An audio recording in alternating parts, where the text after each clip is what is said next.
Ndeko balandi lelo ezali mukolo toyaki po tosi tosalaki mikolo ebele biso base sociale au côté de l'IDPS tokutanaki po tomonaki makambo maike mazalaki kolekala niveau ya ba télévision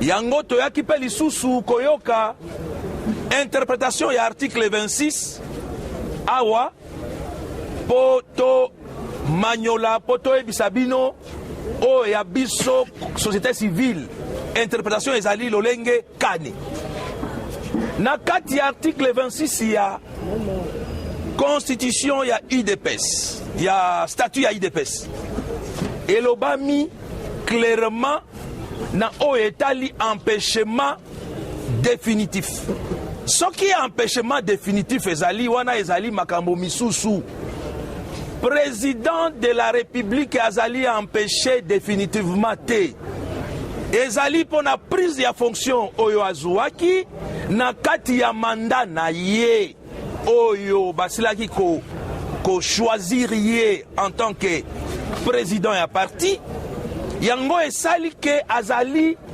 empêché temporairement.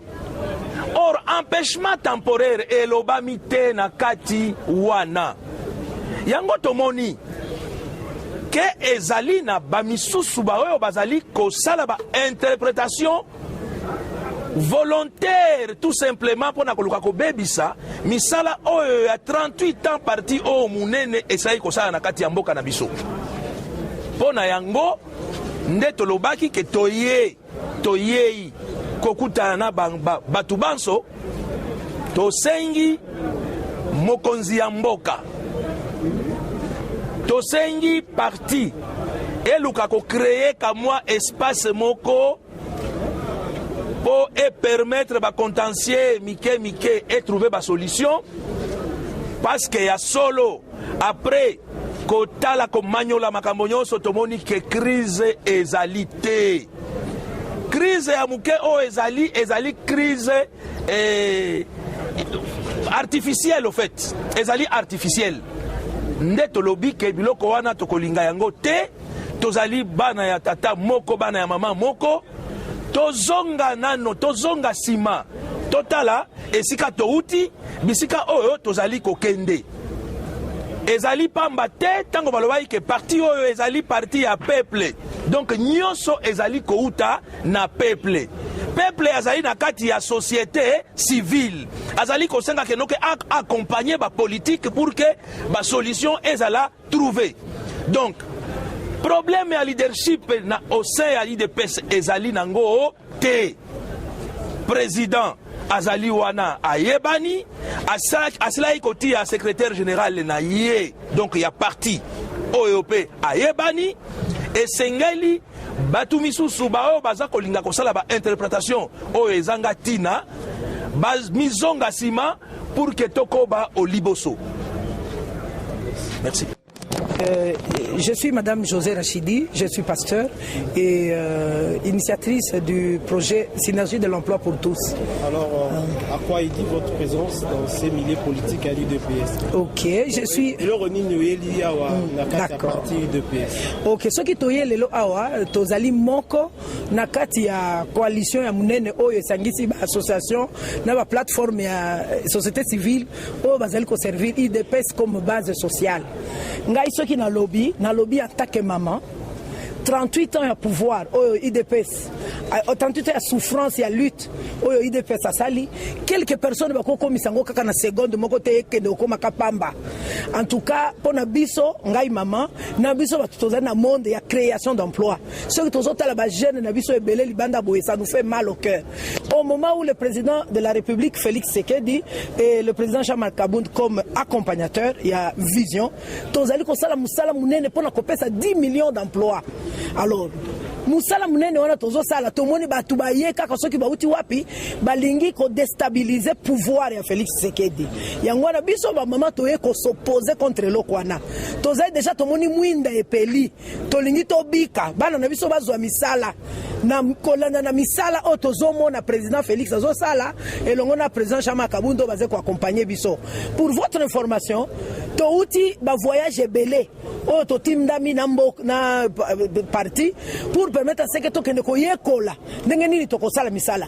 Touti na mboke belé avec proposition à président de la République tozongi sikopo to ko fandisa siko misala yango na kanisi ba journaliste mususu bakozala biso na Grand Hôtel samedi bakoyoka ndenge to kosala lancement ya agence nationale ya assainissement biso tozomona nde misala bana na biso balingi bazwa ebele ya ba chômage za na mboko siko boya ko bima ka bolbe oza ba député national bokende ko interpréter mabe article 26 soki nani azana simana bino to yebite mususu pe telema non en tout cas biso ba mama to boyi biloko wana et puis lisusu loko zo sala biso passe na mutema comment na ndenge nini bozomona lisusu te que c'est l'IDPS qui est au pouvoir soki bozana likambo moya na parti bofandi boluki solution pona nini boponi kaka presse ndeza la kaka esika bokobana kosilisa bakanda na bino est-ce que wana vraiment bomona ngo sage en tant que ba cadre à parti en dehors de tout ça bozali ko humilier personnalité à président de la République na biso eza soni en dehors ya président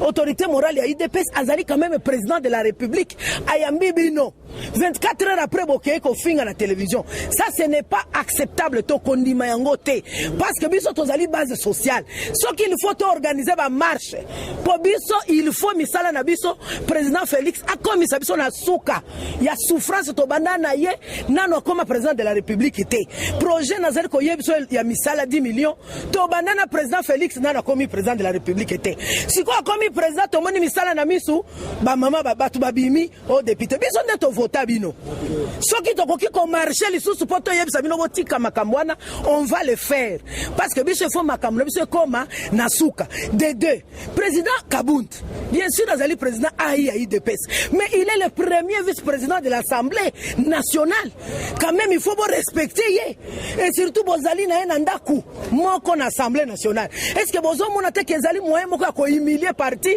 na ko humilier ba personnalité na biso parti o bazali na kati ya gouvernement yango na biso ba mama na biso nyonso 10 millions de personnes zali ko espérer zwa misala oyo président Félix na Kabundo bazo bunda poto comme to uti ba voyage pona yango nanu to umeli atate po to kotsa misala ngona nzela bo bani makelele wana ezali ko déstabiliser processus ya développement na mboka yango na ba mama to sengi botosa oyo cadre wana ba lobby société civile bo créer oyo ko bana ko fani sabino en cas de problème boluki solution na tuni na lobby pe na président soki ba ko créer mesure moko discipline sanction moko boy oyo autorité akeina na réseaux sociaux to akeina télévision pour que le luka solution kuna ba sanctionner ye quand même il faut un minimum respect il y a président de la République na président à parti en tout cas wana ndenga na ngana lo Ce prince Moulamba Chipambanel, je suis le président national du mouvement dynamique Kabunt.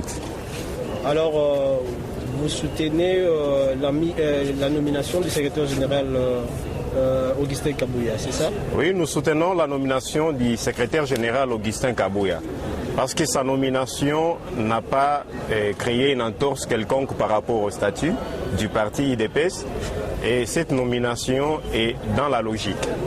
Alors, il y a une frange au sein du parti qui s'oppose à cette nomination. Quel est le message que vous adressez à ces gens-là?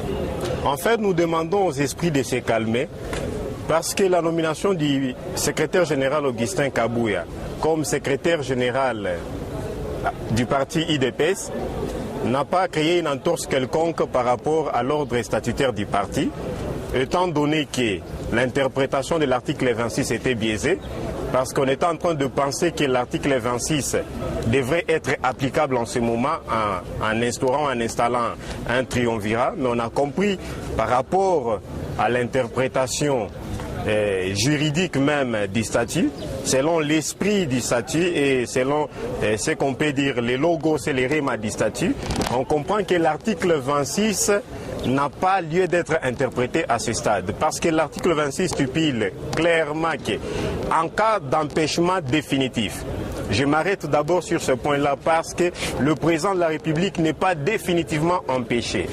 Le président de la République est temporairement empêché. Mais le statut ne prévoit aucune disposition par rapport à un empêchement temporaire du président du parti. De ce fait, le président ne pouvait que suivre la politique de sa gestion. C'est comme ça qu'il pouvait prendre les secrétaire général à l'époque, Jean-Marc Abounda Kaboun, pour l'élever au rang du président ad intérim du parti IDPS, et il lui a aussi conféré un certain pouvoir afin qu'il exerce à sa place pendant que lui est empêché. Voulez-vous temporairement, dire que bien sûr. Contester Augustin Kabouya, c'est s'opposer à Félix Tshisekedi. Effectivement, vous avez trouvé le mot qu'il faut à sa place. Merci. Merci. Eshima, votre magazine qui bat au rythme de l'actualité. Une réponse à vos besoins en information, un éclairage dans divers domaines. Impartial, documenté, instructif. Eshima au cœur de l'info. Retrouvez la nouvelle édition. Exclusivité. Joseph Kabila, une vie pour un empire. 4e président de la République démocratique du Congo et 17 ans passés au pouvoir. Pour y arriver, Joseph Kabila Kabange a incarné la stabilité et l'autorité. Imprévisible, tacticien et fin stratège, Kabila ne laisse rien paraître. À travers Kabila, la RDC a trouvé quelqu'un qui lui ressemble et la défend. FCC, l'art de perdre la présidentielle pour tout diriger. Province, développement du Kasaï, Dieudonné PM, tout au côte, le profil idéal. Son objectif, faire du chef-lieu de la province, Chikapa, un puissant carrefour économique. Découverte, Janine Mabunda, une femme d'exception au perchoir de l'Assemblée nationale. Focus, Gaston Moussemena, l'homme et ses traces indélébiles. Politique, honorable Kulungu Douk, l'homme qui porte les espoirs d'un Kwango valorisé.